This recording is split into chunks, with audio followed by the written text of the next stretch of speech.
This is Revathi. Welcome back to అందమైన కథల పొదరిల్లు. మహర్షి episode number 254. భార్య కూతురు జ్ఞాపకాలతో తండ్రిని పట్టుకొని బాధపడుతున్న వెంకట్. మిథున ఎలాంటి నిర్ణయం తీసుకోనుంది? కథలోకి వెళ్ళబోయే ముందు దయచేసి వీడియోకి ఒక లైక్ ఇవ్వండి, అలాగే హైప్ ఇచ్చి వీడియోని సపోర్ట్ చేయండి.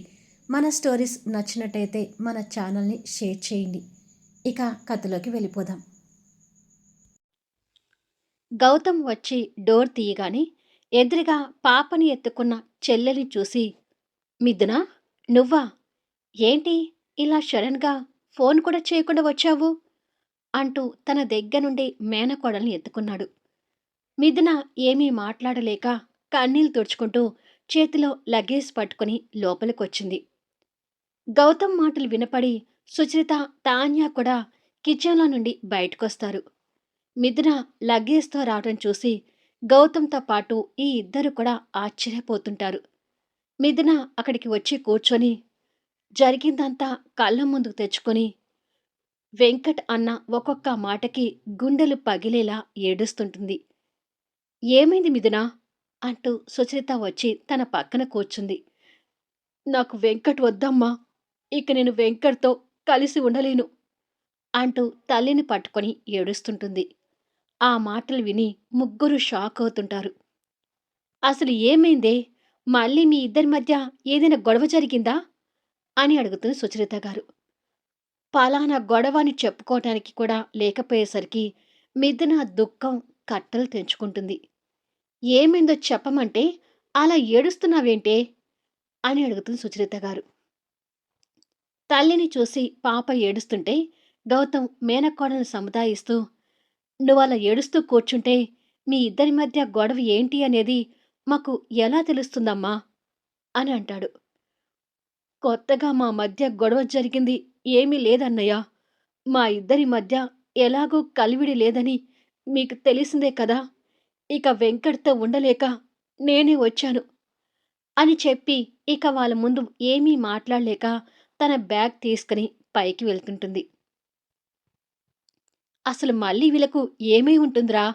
అంటూ సుచరిత గారు కంగారు పడుతుంటే, దేనికో గాని మిథున మనసు గాయపడినట్టుగా ఉంది అత్తయ్య గారు.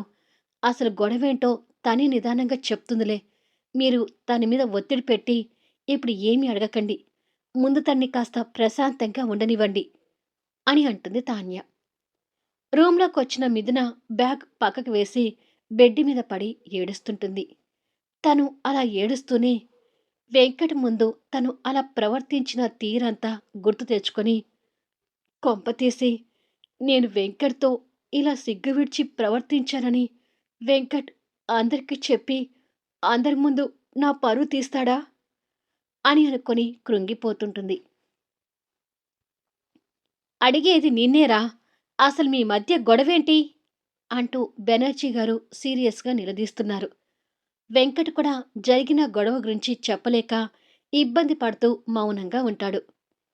మీ నాన్నగారు అడుగుతున్నారు కదా, చెప్పు వెంకట్ అంటుంది తులసి గారు. అసలిప్పుడు కొత్తగా చెప్పడానికి ఏముందమ్మా? మా మధ్య గొడవలేంది ఎప్పుడు?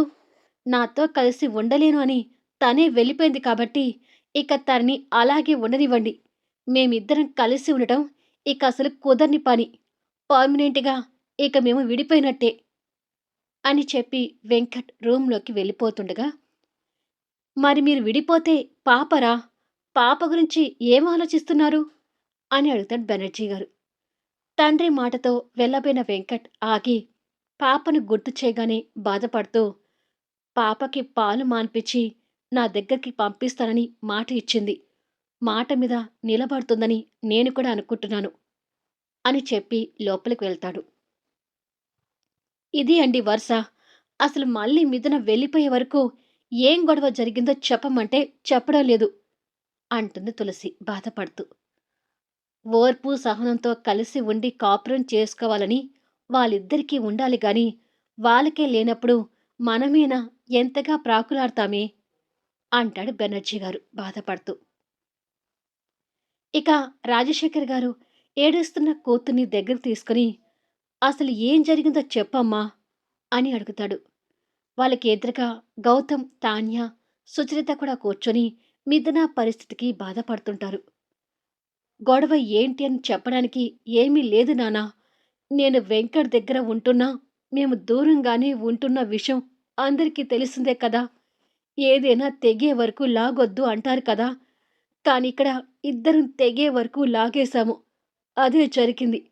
ఫైనల్‌గా ఇక వెంకట్‌తో నేను కలిసి ఉండలేను అని చెప్పి కన్నీళ్లు పెట్టుకుంటూ అక్కడి నుంచి వెళ్తుంది. కూతురు తిరిగి మళ్ళీ వచ్చినందుకు రాజశేఖర్ గారు బాధపడుతూ, "మిథున నీకేమైనా చెప్తుందేమో, నువ్వన్నా ప్రయత్నం చేయకపోయావా తాన్యా?" అని అడుగుతాడు. "ప్రయత్నం చేశాను మావయ్య. కానీ తన దగ్గర నుంచి ఎలాంటి ఆన్సర్ దొరకలేదు" అంటుంది తాన్య. చెల్లెలు అలా ఏడుస్తూ ఉండటం గౌతమ్ అసలు తట్టుకోలేకపోతుంటాడు. మహర్షి ఇంట్లో మహర్షికి, అవంతికి ఎదురుగా బెనర్జీ గారు కూర్చొనుంటారు. ఏదో ఒకరోజు ఇద్దరు కలుస్తారని ఎదురు చూస్తుంటే, ఇలా అయిందేంటో అర్థం కావడం లేదు మహర్షి అంటాడు బెనర్జీ గారు బాధపడుతూ. ఒకసారి తొందరపడి వెళ్ళాను అనే పశ్చాత్తాపంతో ఉన్న మిథున, మళ్ళీ ఇప్పుడు అదే పని చేస్తుందంటే ఖచ్చితంగా ఏదో బలమైన కారణం ఉండే ఉంటుంది. నేను కూడా మిథునకి ఫోన్ చేశాను. తను తిరిగి రావటానికి రీజన్ ఏంటి అనేది నాకు కూడా చెప్పడం లేదు. కాకపోతే ఇద్దరు ఆవేశంలో వాదన పెట్టుకుని విడిపోయారేమో అనిపిస్తుంది. ముందు వాళ్ళ ఆవేశాన్ని కంట్రోల్‌కి రానివ్వండి. అప్పటి వరకు వాళ్ళిద్దరిని కదిలించకండి అంటాడు మహర్షి. ఏమైనా మిథున మళ్ళీ వెళ్ళిపోవడం కరెక్ట్ కాదు మహర్షి గారు అంటుంది అవంతి. తప్పంతా మిథున మీద వేయకూడదు. అక్కడ పరిస్థితులు మనం చూడలేదు. చూడనప్పుడు మిథున అదే తప్పు అనుకోవడం కూడా సరికాదు అవంతి అంటాడు మహర్షి. అవునవంతి. వెంకట్‌లో కూడా తప్పు ఉండొచ్చు. అంతకుముందు వరకు వెంకట్ సానుకూలంగా ఉన్నా, హాస్పిటల్‌లో బిడ్డ పుట్టినప్పుడు చూపించలేదనే ఆక్రోశం వెంకట్ మనసులో గట్టిగా నాటుకొని పోయి తనని బాధపెడుతూనే వస్తున్నాడు అంటూ కొడుకు గురించి ఉన్న విషయాన్ని ఖచ్చితంగా చెప్తుంటాడు. ఇంట్లో పాప కేరింతలు వినపడకపోయేసరికి వెంకట్‌కి పిచ్చెక్కుతుంటుంది. బెడ్ మీద కూర్చొని ఖాళీగా కనిపిస్తున్న ఉయ్యాల వైపే చూస్తుంటాడు. పైగా ఆ రూంలో వాళ్ళిద్దరికీ జరిగిన వాదన పదే పదే గుర్తొస్తూ వెంకట్‌కి మనశ్శాంతి లేకుండా పోతుంది. ఇక్కడ మిథున కూడా అవే విషయాలు గుర్తు తెచ్చుకుంటూ ఒడిలో ఉన్న పాపకి డబ్బా పాలు పడుతుంటుంది. తాన్య అక్కడికొచ్చి అది చూసి, "పాప నీ పాలు కదా తాగేది. డబ్బా పాలు ఎప్పుడినుంచి పడుతున్నావు?" అని అడుగుతుంది. "ఈ రోజు నుంచే అలవాటు చేస్తున్నాను" అంటూ పాపకి తాగిస్తుంటుంది. "అప్పుడే డబ్బా పాలెందుకు? మరి కొన్ని రోజులు నీ పాలివ్వొచ్చు కదా" అంటుంది తాన్య. పాలు మాన్పిచ్చి నీ కూతురు నీకు ఇస్తానని వెంకట్‌కి చెప్పింది గుర్తు తెచ్చుకొని, "లేదులే, పాపకి డబ్బా పాలే పట్టాలని నిర్ణయించుకున్నాను. ఇక నేను పాపకి నా పాలివ్వలేను" అని చెప్పి డబ్బా పాలు పడుతుంటుంది. మిథున ఆలోచనలు తాన్యాకి అర్థం కాక ఇంకేమీ మాట్లాడలేక మౌనంగా అక్కడ్నుంచి వెళ్తుంది. మిథున పాపకు పాలు పట్టి తన్ని భుజాన వేసుకుని హక్కున చేర్చుకొని, "నీకు దూరమై నేను ఎలా ఉండాలో నాకు తెలియడం లేదు తల్లీ. కానీ మీ తండ్రి కూతుర్ని ఇంకొక్కసారి దూరం చేసే ప్రయత్నం మాత్రం చేయలేను" అని అనుకొని కన్నీళ్లు పెట్టుకుంటుంది. తాన్య అక్కడి నుంచి వచ్చి మిథున గురించే ఆలోచిస్తూ సోఫాలో కూర్చుని ఉండగా డోర్ బెల్ మోగుతుంటే వెళ్ళి డోర్ ఓపెన్ చేస్తుంది. ఎదురుగా తనకి ఒక అమ్మాయి కనిపిస్తుంటుంది. "హాయ్, నా పేరు గీతు. నేను మిథున ఫ్రెండ్‌ని. మిథున ఇక్కడికి వచ్చిందని తెలిసింది. నేను తనని కలుద్దామని వచ్చాను" అంటూ గీతు తనను తను పరిచయం చేసుకుంటుంది. "అలాగా, లోపలికి రా" అని అంటుంది తాన్య. తను లోపలికొచ్చి, "మీరు తాన్యా కదా?" అని అడుగుతుంది. "అవును" అని చెప్తుంది. "మీ అందరి గురించి మిథున నాకు ఎప్పుడూ చెప్తూనే ఉంటుందండి. అందుకే అలా గుర్తుపట్టాను" అని అంటుంది. "అవునా? మిథున పైన ఉంది. వెళ్ళు" అని అంటుంది తాన్య. "థాంక్ యూ" అని చెప్పి గీతు పైకి వెళ్తుంటుంది. ఇలాంటి టైంలో ఫ్రెండ్ రావటం తాన్య అనుమానం, ఆశ్చర్యంతో చూస్తుంటుంది. గీతు లోపలికి వెళ్ళేసరికి మిథున నిద్రపోతున్న పాపని జో కొడుతూ అటు పక్కగా బాధగా కూర్చొని కనిపిస్తుంటుంది. తాన్య గీతుని ఫాలో అవుతూ వచ్చి ఆ రూమ్ బయట నిలబడి ఉంటుంది. హాయ్ మిథున అంటుంది గీతు కాస్త నవ్వుతూ. తన గొంతు వినగానే మిథున కోపంగా తన వైపు చూసి అదే కోపంతో ఫాస్ట్‌గా తన దగ్గరికొచ్చి తన చెంప చెల్లుమనిపిస్తుంది. ఆ దెబ్బకి ఇక్కడ గీతు, అక్కడ తాన్య షాక్ అవుతుంటారు. గీతు మండుతున్న చెంప పట్టుకుని, "ఏంటి మిథునా అలా కొట్టావు?" అని అడుగుతుంది. "నా సంసారాన్ని బాగు చేయమని నీ దగ్గర నేనేమైనా మొరపెట్టుకున్నానా?" అని అడుగుతుంది. చాటుగా ఉండి వాళ్ళ మాటలు వింటున్న తాన్య ఆశ్చర్యపోతుంటుంది. "నేను నీ మంచికే చెప్పాను తప్ప చెడుకు చెప్పలేదు మిథునా" అంటుంది గీత తన పరిస్థితికి బాధపడుతూ. "నాకు మంచే చేయాలని చూసావు. కానీ అది నాకు అంతా చెడయింది. నీ కారణంగా మా ఇద్దరి మధ్య ఇంకా దూరం ఏర్పడింది" అంటూ తన బాధని కన్నీళ్లతో చెప్తుంది. "అసలు ఏం జరిగిందో నాకు వివరంగా చెప్పు. నేను చెప్పిన ప్లాన్ ఎలా ఫ్లాప్ అయింది?" అని అడుగుతుంది గీతు. "ఎందుకు ఫ్లాప్ అయింది అంటే వెంకట్ అలాంటి చీప్ ట్రిక్స్‌కి పడేవాడు కాదు కాబట్టి" అంటూ జరిగిన విషయాన్ని తన స్నేహితురాలికి పూసగుచ్చినట్టుగా చెప్తుంటే బయట తాన్య అదంతా విని ఆశ్చర్యపోతుంటుంది. మిథున చెప్పేసరికి గీతు కూడా బాధపడుతూ, భార్య మీద ఎంత కోపంగా ఉన్న మగాడైనా భార్య రొమాంటిక్‌గా డీల్ చేస్తే భర్త పడిపోతాడనే ఉద్దేశంతో అలా చెప్పానే.